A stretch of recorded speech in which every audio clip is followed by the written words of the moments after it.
नमस्कार दोस्तों, स्वागत है आपका आपके अपने YouTube चैनल हिंदी श्री पे। हम सभी आचार्य रामचंद्र शुक्ल द्वारा रचित हिंदी साहित्य के इतिहास का वाचन कर रहे हैं। पीछे की कक्षा को आप प्लेलिस्ट पर जाकर देख सकते हैं। आगे का वाचन जो है हमारा भक्ति काल का सामान्य परिचय से हो रहा है, प्रकरण 1 से।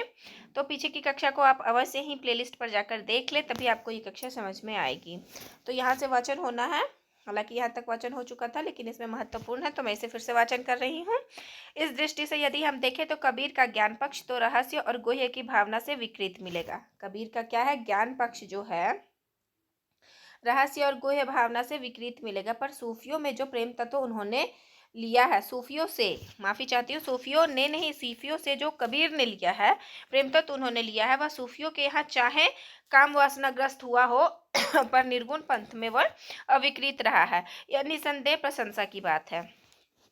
वैष्णवों की कृष्ण भक्ति शाखा ने केवल प्रेम रक्षणा भक्ति ली, फल यह हुआ कि उसने अश्लील विलासिता की प्रवृत्ति जगाई है। कृष्ण भक्ति के लिए बोल रहे हैं कि उसने अश्लील विलासिता की प्रवृत्ति जगाई। राम भक्ति शाखा में भक्ति जो है सर्वांग पूर्ण रही, इससे वह विकृत न होने पाई। तुलसी के भक्ति पद्धति में कर्म यानी धर्म और ज्ञान का पूरा सामंजस्य और समन्वय रहा। इधर आजकल अलबत्ता कुछ लोगों ने कृष्ण भक्ति शाखा के अनुकरण पर उसमें भी माधुर्य भाव का गुह्य रहस्य घुसाने का उद्योग किया है, जिससे सखी संप्रदाय निकल पड़े हैं और राम की भी तिरछी चितवन माफी चाहती हूँ, तिरछी चितवन और बाकी अदा के गीत गाए जाने लगे हैं।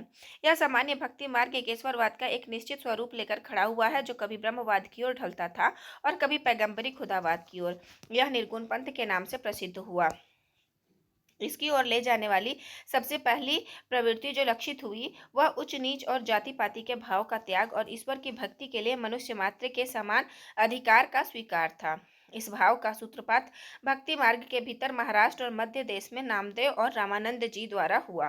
महाराष्ट्र देश में नामदेव जी का जन्मकाल शक संवत 1192 तथा मृत्युकाल शक संवत 1272 प्रसिद्ध है। यह दक्षिण के नरू माफी चाहती हूँ ये दक्षिण के नरूसिब मनी सतारा जिला के दर्जी थे। कौन? नामदेव जी के बारे में ये बात कही जा रही है कि वे दक्षिण के नरूसिब बनी सतारा जिला के दर्जी थे। पीछे पंढरपुर के विठोबा यानी भगवान विष्णु के मंदिर में भगवत भजन करते हुए अपना दिन बिताते थे। महाराष्ट्र के भक्तों में नामदेव का नाम सबसे पहले आता है। मराठी भाषा के अभंगों के अतिरिक्त इनकी हिंदी रचनाएं भी प्रचुर परिमाण में मिलती है। इन हिंदी रचनाओं में एक विशेष बात यह पाई जाती है कि कुछ तो सगुणोपासना से संबंध रखती है और कुछ निर्गुणोपासना से। नामदेव जी की रचना क्या है? कुछ सगुण भाव पे वो रचना करते हैं और कुछ निर्गुण भाव पे। इनके समाधान के लिए इनके समय की परिस्थिति को और ध्यान देना आवश्यक है। आदिकाल के अंतर्गत यह कहा जा चुका है कि मुसलमानों के आने पर पठानों के समय में गोरखपंथी जोगियों का देश में बहुत प्रभाव था। नामदेव के ही समय में प्रसिद्ध ज्ञान योगी ज्ञानदेव हुए थे। नामदेव के समय में ही कौन हुए थे? ज्ञान योगी ज्ञानदेव हुए थे, जिन्होंने अपने को गोरख की शिष्य परंपरा में बताया है। ज्ञानदेव का परलोकवास बहुत थोड़ी अवस्था में ही हुआ, पर नामदेव उनके उपरांत बहुत दिनों तक जीवित रहे। नामदेव सीधे साधे सगुण भक्ति मार्ग पर चले जा रहे थे, पर पीछे उसनाथ पंथी के प्रभाव के भीतर भी ये लाए गए, जो अंतर्मुख साधना द्वारा सर्वव्यापक निर्गुण ब्रह्म के साक्षात्कार को ही मोक्ष का मार्ग मानता था। लाने वाले थे ज्ञानदेव, यानी कि नामदेव जो सीधे मार्ग पे भक्ति के मार्ग पे चल रहे थे, उसको निर्गुण भक्ति के मार्ग पे लाने का श्रेय सारा ज्ञानदेव को जाता है। उसके लिए कहानी भी प्रचलित है। देखिए क्या है। एक बार ज्ञानदेव इन्हें साथ लेकर तीर्थ यात्रा को निकले। मार्ग में ये अपने प्रिय विग्रह विठोबा मतलब भगवान के वियोग में व्याकुल रहा करते थे। ज्ञानदेव इन्हें बराबर समझाते जाते थे कि भगवान क्या एक ही जगह है? वे तो सर्वत्र और सर्वव्यापक है। यह मोह छोड़ो, तुम्हारी भक्ति अभी एकांगी है। जब तक निर्गुण पक्ष की भी अनुभूति तुम्हें ना होगी, तब तक तुम पक्के ना होगे। ज्ञानदेव की बहन मुक्ताबाई, महत्वपूर्ण है, ज्ञानदेव की बहन का नाम क्या है? मुक्ताबाई के कहने पर एक दिन संत परीक्षा हुई। जिस गांव में यह संत मंडली उतरी थी, उसमें एक कुम्हार रहता था। मंडली के सब संत चुपचाप बैठ गए। कुम्हार घड़ा पीटना लेकर सबके सिर पर जमाने लगा। चोट पर चोट खाकर भी कोई विचलित न हुआ, पर जब नामदेव की ओर बढ़ा तब वे बिगड़ खड़े हुए। इस पर वह कुम्हार बोला, नामदेव को छोड़कर सब घड़े पक्के हैं। बेचारे नामदेव कच्चे घड़े ठहराए गए। इस कथा से यह स्पष्ट लक्षित हो जाता है कि नामदेव को नाथपंथ के योग मार्ग की ओर प्रवृत्त करने के लिए ज्ञानदेव की ओर से तरह तरह के प्रयत्न होते रहे।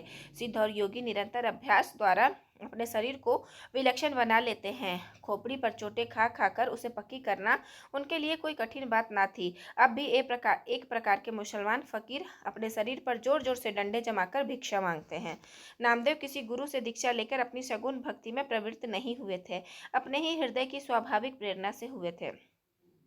ज्ञानदेव बराबर उन्हें बिनु गुरु हो ही न ज्ञान समझाते आते थे। संतों के बीच निर्गुण ब्रह्म के संबंध में जो कुछ कहा सुना जाता है और ईश्वर प्राप्ति की जो साधना बताई जाती है, वह किसी गुरु की सिखाई हुई होती है। परमात्मा के शुद्ध निर्गुण स्वरूप के ज्ञान के लिए ज्ञानदेव का आग्रह बराबर बढ़ता गया। गुरु के अभाव के कारण किस प्रकार नामदेव में परमात्मा की सर्वव्यापकता का उदार भाव नहीं जम पाया था और भेदभाव बना हुआ था, इस पर भी एक कथा चली आती है। कहते हैं कि एक दिन स्वयं विठोबा यानी भगवान एक मुसलमान फकीर का रूप धरकर नामदेव के सामने आए। नामदेव ने उन्हें नहीं पहचाना। तब उनसे माफी चाहती हूँ। तब उनसे कहा गया कि वे तो पर ब्रह्म भगवान ही थे। अंत में बेचारे नामदेव जो नागनाथ नामक शिव के स्थान पर जाकर बिसोवा खेचर या खेचरनाथ नामक एक नाथपंथी कनफटे से दीक्षा ली। याद रखिएगा ना, ज्ञानदेव ने उन्होंने निर्गुण भक्ति तो जगाया, लेकिन वो उनके गुरु नहीं थे, दीक्षा गुरु नहीं थे। इसके संबंध में उनके ये वचन हैं, मन मेरी सुई तन मेरा धागा। बहुत महत्वपूर्ण पंक्ति है और ये नामदेव की है, इसे रट लीजिए, फिंगर टिप पे ये चीज़ें होनी चाहिए। मन मेरी सुई तन मेरा तागा, खेचर जी के चरण पर नामा सिपी लागा। सुफल जन्म मोको गुरु कीना, दुख विसार सुख अंतर दीना। ज्ञान दान मोको गुरु दीना, राम नाम बिन जीवन हीना। किसहु पूजू दूजा नजर ना आई, एके पाथर। ये देखिए, किसहु पूजा दूजा नजर ना आई, ये नामदेव का है। ऐसे पंक्ति आपके एग्जाम में आएगी तो ऐसा आपको फील होगा कि ये कबीर की पंक्ति है, तो आपको ये विशेषता ध्यान रखना है कि किसहु पूजू दूजा नजर ना आई नामदेव की पंक्ति है। एके पाथर कीजिए भाव, दूजे पाथर धरी पाओ। जो वो देव तो हम भी देव, कहे नामदेव हम हरि की सेव। यह बात समझ रखनी चाहिए कि नामदेव के समय में ही देवगिरी पर पठानों की चढ़ाइयाँ हो चुकी थी और मुसलमान महाराष्ट्र में भी फैल गए थे। इसके पहले से ही गोरखनाथ के अनुयायी हिंदुओं और मुसलमानों दोनों के लिए अंतर साधना के एक सामान्य मार्ग का उपदेश देते आ रहे थे। इनकी भक्ति के अनेक चमत्कार भक्तमाल में लिखे हैं, जैसे बिठोबा यानी ठाकुर जी की मूर्ति का इनके हाथ से दूध पीना, अविंद नागनाथ के शिव मंदिर के द्वार का इनकी ओर घूम जाना इत्यादि। इनके महात्म्य ने यह सिद्ध कर दिखाया था कि जाति पाति पूछे नहीं कोई, हरि के भजे सो हरि के होय। इनकी इष्ट सगुणोपासना के कुछ पद नीचे दिए जाते हैं, जिनमें सबरी, केवट आदि की सुगति तथा भगवान के अवतार लीला का कीर्तन बड़े प्रेम भाव से किया गया है। अम्बरीश को दियो अभयपद, राज विभीषण अधिक करियो, नवनिधि ठाकुर दई सुदामही, धारव जो अटल अजहू न टरियो। भगत हेत मारियो हरिनाकुश, नृसिंह रूप हवे देह धारियो, नामा कहे भक्ति बस केशव, अजहू बलि के द्वार खरो। दशरथ दशरथ रायानंद राजा मेरा रामचंद्र। माफी चाहती हूँ मैं। दशरथ रायनंद राजा मेरा रामचंद्र, प्रणवे नामा तत्व रस अमृत पीजे। धानी धानी मेघा रोमावली, धानी धानी कृष्ण ओढ़े कावली, धानी धानी तू माता देवकी, जिह गृह रमया कमलापति। धानी धानी बनखंड निंदवाना, जह खेले श्री नारायणा, बेनु बजावे गोधन चारे, नामे का स्वामी आनंद करे। यह तो हुई नामदेव की व्यक्तोपासना संबंधी हृदय प्रेरित रचना। आगे गुरु के सीखे व्यक्तोपासना संबंधी हृदय प्रेरित रचना। आगे गुरु से सीखे हुए ज्ञान की उद्धरणी अर्थात निर्गुण बानी भी कुछ देखिए। ये देखिए निर्गुण बानी कौन से हैं, यहाँ आप ये क्लियर कर लीजिएगा, आप अपने नोट्स में ये शामिल कर लीजिएगा कि कौन से निर्गुण बानी में आते हैं और कौन से सगुण बानी में आते हैं। माई न होती बाप न होते, कर्म न होता काया, हम नहीं होते तुम नहीं होते, कौन कहाते आया। चंद न होता सूर न होता, पानी पवन मिलाया, शस्त्र न होता वेद न होता, कर्म कहाते आया। पांडे तुम्हारी गायत्री लोधे का खेत खाती थी, ले करी ठेंगा टंगरी तारी, लंगत लंगत आती थी। पांडे तुम्हारा महादेव धौल बलत चढ़ा आवत देखा था। पांडे तुम्हारा रामचंद्र सो भी आवत देखा था। रावण सेती सरबर होई घर की जोय गवाई थी। हिंदू अंधा तुर्को काना दूहो ते ज्ञानी सयाना। हिंदू पूजे देहरा मुसलमान मस्जिद। ये भी पंक्ति आपको कबीर की लग सकती है, कंफ्यूज हो सकते हो इस पंक्ति में भी। नामा सोई सेविया जह देहरा ना मस्जिद। शगुनोपासक भक्त भगवान के सगुन और निर्गुण दोनों रूप मानता था, पर भक्ति के लिए सगुन रूप ही स्वीकार करता है, निर्गुण रूप ज्ञान मार्गियों के लिए छोड़ देता है। सब सगुण मार्गी भक्त भगवान के व्यक्त रूप के साथ साथ उनके अव्यक्त और निर्विशेष रूप का भी निर्देश करते आए हैं, जो बोधगम्य नहीं। वे अव्यक्त की ओर संकेत भर करते हैं, उसके विवरण में प्रवृत्त नहीं होते। नामदेव क्यों प्रवृत्त हुए यह ऊपर दिखाया जा चुका है। जबकि उन्होंने एक गुरु से ज्ञानोपदेश लिया, तब शिष्य धर्मानुसार उसकी उद्धरणी आवश्यक हुई। माफी चाहती हूँ। नामदेव की रचनाओं में यह बात साफ दिखाई पड़ती है कि सगुण भक्ति पदों की भाषा जो ब्रज या परंपरागत काव्य भाषा है, पर निर्गुण वाणी की भाषा नाथपंथियों द्वारा ग्रहित खड़ी बोली या सधुक्कड़ी भाषा है। बहुत महत्वपूर्ण पंक्ति है। जो नामदेव जी रचनाएं करते हैं उसमें जो सगुण पद्य की भाषा है वो ब्रज है, ठीक है, और जो निर्गुण पानी की भाषा है वो नाथपंथियों की खड़ी बोली है। तो ऐसे कह सकते हैं हम लोग खड़ी बोली या सधुक्कड़ी भाषा है। ब्रज को हम बार बार से अगर ट्रिक बना लेते हैं तो सगुण याद रखिएगा, सगुण यानी कि जिसके गुण होते हैं उसको बार बार पूजा जाता है, तो ब्रज। ऐसे ट्रिक लगा करके आप अपने हस्तलिखित नोट्स भी बनाइएगा और ऐसे याद भी रह जाएगा आपको बहुत देर तक। निर्गुण वाणी जो है वो खड़ी बोली या सधुक्कड़ी भाषा, नौ से नाथपंथी, नौ से निर्गुण और खड़ी बोली यानी खड़े होकर निर्गुण भक्ति करते थे नाथपंथी लोग। आगे देखिए, नामदेव की रचना के आधार पर यह कहा जा सकता है कि निर्गुण पंथ के लिए मार्ग निकालने वाले नाथपंथ के योगी और भक्त नामदेव थे। जहां तक पता चलता है निर्गुण मार्ग के निर्दिष्ट प्रवर्तक कबीरदासी थे। निर्दिष्ट प्रवर्तक कबीरदासी थे, जिन्होंने एक और तो स्वामी रामानंद जी के शिष्य होकर भारतीय अद्वैतवाद के कुछ स्थूल बातें ग्रहण की और दूसरी ओर योगियों और सूफी फकीरों से संस्कार प्राप्त किए। वैष्णवों से उन्होंने अहिंसा, बात महत्वपूर्ण है, वैष्णवों से उन्होंने अहिंसावाद और प्रपत्तिवाद लिए। याद रखेगा, वैष्णव से हिंसा यानी वैष्णव जो है अपने संपत्ति, प्रपत्ति है तो संपत्ति के लिए कभी हिंसा नहीं करते हैं, अहिंसा हिंसा नहीं करते हैं। ये ट्रिक है आपके याद रखने के लिए। इसी से उनके और निर्गुणवाद वाले और दूसरे संतों के वचनों में कहीं भारतीय अद्वैतवाद की झलक मिलती है तो कहीं योगियों के नाड़ी चक्र की, कहीं सूफियों के प्रेम तत्व की, कहीं पैगंबरी कट्टर खुदावाद की और कहीं अहिंसावाद की। अतः तात्विक दृष्टि से ना तो हम इन्हें पूरे अद्वैतवादी कह सकते हैं और ना एकेश्वरवादी। दोनों का मिला जुला भाव इनकी वाणी में मिलता है।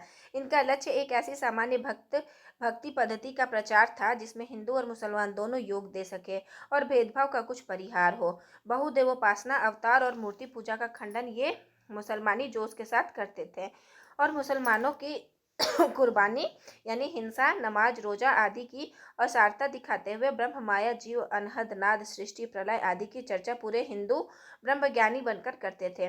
सारांश यह कि ईश्वर पूजा की उन भिन्न भिन्न बाह्य विधियों पर से ध्यान हटाकर जिनके कारण धर्म में भेदभाव फैला हुआ था, ये शुद्ध ईश्वर प्रेम और सात्विक जीवन का प्रचार करना चाहते थे। इस प्रकार देश में सगुण और निर्गुण के नाम से भक्ति काव्य की दो धाराएं विक्रम की 15वीं शताब्दी के अंतिम भाग से लेकर 17वीं शताब्दी के अंत तक समानांतर चलती रही। भक्ति के उत्थान काल के भीतर हिंदी भाषा की कुछ विस्तृत रचना पहले पहल कबीर की ही मिलती है।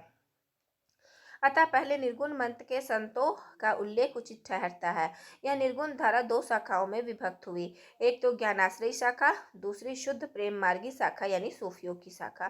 पहली शाखा भारतीय ब्रह्म ज्ञान और योग साधना को लेकर तथा उसमें सूफियों के प्रेम तत्व को मिलाकर उपासना के क्षेत्र में अग्रसर हुई और सगुण के खंडन में उसी जोश के साथ तत्पर रही जिस जोश के साथ पैगंबरी मत, बहुदेवोपासना और मूर्ति पूजा आदि के खंडन में रहते हैं। इस शाखा की रचनाएं साहित्यिक नहीं है, याद रखिएगा। इस शाखा की रचनाएं, ये जो ब्रह्मज्ञानी हैं यानी कि जो कबीर वाली जो ग्रुप है, कबीर वाला जो ग्रुप है उसमें जो साहित्यिक, इनकी रचनाएं साहित्यिक नहीं हैं। फुटकल दोहों और पदों के रूप में जिनकी भाषा और शैली अधिकतर अव्यवस्थित और ऊटपटांग है। कबीर आदि दो एक प्रतिभा संपन्न संतों को छोड़कर औरों में ज्ञान मार्ग की सुनी सुनाई बातों का पृष्ठ पेशन और हठयोग की बातों का कुछ रूपक भद्दी तुकबंदियों में है। भक्ति रस में मग्न करने वाली सरसता भी बहुत कम पाई जाती है। बात यह है कि इस पंथ का प्रभाव शिष्ट और शिक्षित जनता पर नहीं पड़ा, क्योंकि उसके लिए ना तो इस पंथ में कोई नई बात थी, ना नया आकर्षण। संस्कृत बुद्धि और संस्कृत हृदय और संस्कृत वाणी का वह विकास इस शाखा में नहीं पाया जाता जो शिक्षित समाज को अपनी ओर आकर्षित करता। पर अशिक्षित और निम्न श्रेणी की जनता पर इन संत महात्माओं का बड़ा भारी उपकार है। उच्च विषयों का कुछ आभास देकर, आचरण की शुद्धता पर जोर देकर, आडंबरों का तिरस्कार करके, आत्मगौरव का भाव उत्पन्न करके इन्होंने इसे ऊपर उठाने का स्तुत्य प्रयत्न किया है। पाश्चात्यों ने इन्हें जो धर्म सुधारक की उपाधि दी है वह इसी बात को ध्यान में रखकर है। दूसरी शाखा शुद्ध प्रेम मार्गी सूफी कवियों की है, जिनकी प्रेम गाथाएं वास्तव में साहित्य कोटि के भीतर आती है। इस शाखा के सब कवियों ने कल्पित कहानियों के द्वारा प्रेम मार्ग का महत्व दिखाया है। इन साधक कवियों ने लौकिक प्रेम के बहाने उस प्रेम तत्व का आभास दिया है जो प्रियतम ईश्वर से मिलाने वाला है। इन प्रेम कहानियों का विषय तो वही साधारण होता है, अर्थात किसी राजकुमार का किसी राजकुमारी के अलौकिक सौंदर्य की बात सुनकर उसके प्रेम में पागल होना और घर बार छोड़कर निकल पड़ना तथा अनेक कष्ट और आपत्तियां झेलकर अंत में उस राजकुमारी को प्राप्त करना। पर प्रेम की पीर की जो व्यंजना होती है वह ऐसे विश्वव्यापक रूप में होती है कि वह प्रेम इस लोक से परे दिखाई पड़ता है। हमारा अनुमान है कि सूफी कवियों ने जो कहानियां ली हैं वे सब हिंदुओं के घरों में बहुत दिनों से चली आती हुई कहानियां हैं, जिनमें आवश्यकता अनुसार उन्होंने हेर फेर किया है। कहानियों का मार्मिक आधार हिंदू है। मनुष्य के साथ पशु पक्षी और पेड़ पौधों को भी सहानुभूति सूत्र में बद्ध दिखाकर एक अखंड जीवन समष्टि का आभास देना हिंदू प्रेम कहानियों की विशेषता है। मनुष्य के घोर दुख पर वन के वृक्ष भी रोते हैं, पक्षी भी संदेश पहुंचाते हैं। यह बात इन कहानियों में भी मिलती है। शिक्षित और विद्वानों की काव्य परंपरा में यद्यपि अधिकतर आश्रयदाता राजाओं के चरित्रों और पौराणिक या ऐतिहासिक आख्यानों की ही प्रवृत्ति थी, पर साथ ही कल्पित कहानियों का भी चलन था। इसका पता लगता है दिल्ली के बादशाह सिकंदर शाह, जो संवत 1546 से 1574 कवि ईश्वर दास ने सत्यवती कथा नाम की एक कहानी दोहे चौपाइयों में लिखी। ये सबको याद है कि सत्यवती कथा ईश्वर दास की। अब आपको याद रखना है कि ये दोहे चौपाई में है। तो दोहे चौपाई 2-4 ऐसे करके याद कर लीजिए कि सत्यवती कथा 2-4 की जुबान पे मिलते हैं। लिखी है, जिसका आरंभ तो व्यास जन्मजय के संवाद से पौराणिक ढंग पर होता है, पर जो अधिकतर कल्पित, स्वच्छंद और मार्मिक मार्ग पर चलने वाली है। वनवास के समय पांडवों को मार्कंडेय ऋषि मिले, जिन्होंने यह कथा सुनाई। मथुरा के राजा चंद्रोदय की कोई संतति न थी। शिव की तपस्या करने पर उनके वर से राजा को सत्यवती नाम की एक कन्या हुई। वह जब कुमारी हुई तब नित्य एक सुंदर सरोवर में स्नान करके शिव का पूजन किया करती। इंद्रपति नामक एक राजा के ऋतुवर्ण आदि 4 पुत्र थे। एक दिन ऋतुवर्ण शिकार खेलते खेलते घोर जंगल में भटक गया। एक स्थान पर उसे कल्प वृक्ष दिखाई पड़ा, जिसकी शाखाएं 30 कोस तक फैली थी। उस पर चढ़कर चारों ओर दृष्टि दौड़ाने पर उसे एक सुंदर सरोवर दिखाई पड़ा, जिसमें कई कुमारियां स्नान कर रही थी। वह जब उतर कर वहां गया तो सत्यवती को देख मोहित हो गया। कन्या का मन भी उसे देख कुछ डोल गया। ऋतुवर्ण जब उसकी ओर एकटक ताकता रह गया तब सत्यवती को क्रोध आ गया और उसने यह कहकर कि एक चित्त हमें चितवे, जस जोगी चित जोग, धर्म न जानसी पाप ही, कहिसी कौन ते लोग, श्राप दिया कि तू कोढ़ी और व्याधिग्रस्त हो जा। ऋतुवर्ण वैसा ही हो गया और पीड़ा से फूट फूट कर रोने लगा। रोवे व्याधि बहुत पुकारी, छोहन बिज्र रोवे सब झारी, बाघ सिंह रोवत बन माही, रोवत पंछी बहुत ओनाही। यह व्यापक विलाप सुनकर सत्यवती उस कोढ़ी के पास जाती है, पर वह उसे यह कहकर हटा देता है कि तुम जाओ अपना हंसो खेलो। सत्यवती का पिता राजा एक दिन जब उधर से निकला तब कोढ़ी के शरीर में उठी दुर्गंध से व्याकुल हो गया। घर आकर उस दुर्गंध की शांति के लिए राजा ने बहुत दान पुण्य किया। जब राजा भोजन करने बैठा तब उसकी कन्या वहां न थी। राजा कन्या के बिना भोजन ही न करता था। कन्या को बुलाने जब राजा के दूत गए तब वह शिव की पूजा छोड़कर न आई। इस पर राजा ने क्रुद्ध होकर दूतों से कहा कि सत्यवती को ले जाकर उसी कोढ़ी को सौंप दो। सोचिए, उसके पिता खुद अपनी पुत्री के लिए ये बात बोले कि जाओ उसे उस कोढ़ी को सौंप दो। दूतों का वचन सुनकर कन्या नीम की टहनी लेकर उस कोढ़ी की सेवा के लिए चल पड़ी और उससे कहा, तो ही छाड़ी अब मैं कित जाऊं, माए बाप सौंपा तो उठाऊं। कन्या प्रेम से उसकी सेवा करने लगी और एक दिन उसे कंधों पर बिठाकर सत्यवती तीर्थ स्थान कराने ले गई, जहाँ बहुत से देवता, मुनि, किन्नर आदि निवास करते थे। वहां जाकर सत्यवती ने कहा, यदि मैं सच्ची सती हूँ तो रात हो जाए। इस पर चारों ओर अंधकार छा गया। सब देवता तुरंत सत्यवती के पास दौड़ आए। सत्यवती ने उनसे चतुर ऋतुवर्ण को सुंदर शरीर प्राप्त करने का वर मांगा। व्याधिग्रस्त ऋतुवर्ण ने तीर्थ में स्नान किया और उसका शरीर निर्मल हो गया। देवताओं ने वही दोनों का विवाह करा दिया। ईश्वर दास ने ग्रंथ के रचना काल का उल्लेख इस प्रकार किया है। भादो मास पास उजियारा, तिथि नौमी और मंगलवारा। नसत अश्विनी मेष कचंदा, पंच जनासो सदा आनंदा। जोगिनीपुर दिल्ली बड़ थाना, शाह सिकंदर बड़ सुल्ताना। कंठे कंठे बैठ सरस्वती विद्या, गणपति दीन है। ता दिन कथा आरंभ, यह ईसर दास कवि कीन। पुस्तक में 5-5 चौपाइयों यानी अर्धालियों पर एक दोहा है और ये बहुत महत्वपूर्ण लाइन है। ईश्वर दास की सत्यवती कथा के बारे में दिया गया है कि इसमें 5-5 चौपाइयों के बाद एक दोहा है। इस प्रकार 58 दोहे पर यह समाप्त हो गई है। भाषा अयोध्या के आसपास की ठेठ अवधि है।